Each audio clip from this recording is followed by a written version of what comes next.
Welcome to this DelfStack tutorial video. In today's tutorial, we will learn how to convert an AVI file into MP4.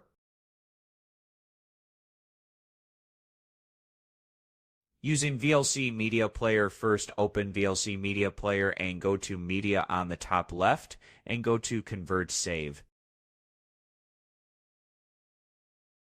You can also press Ctrl and R on your keyboard to open it directly. Just click on Add and choose your AVI file.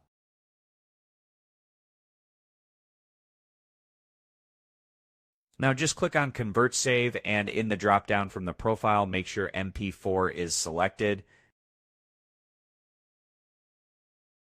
And in the wrench section, just go to Video Codec and make sure video is toggled on.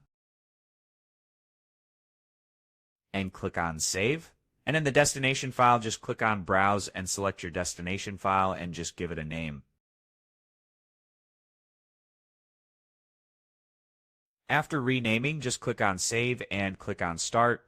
Wait for VLC to finish the processing of the file.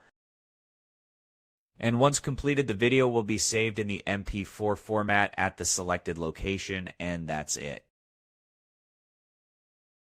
We just learned how to convert an AVI video file to MP4 format using VLC Media Player and Convert Save feature. Thanks for watching, and don't forget to check out the next DelfStack tutorial videos.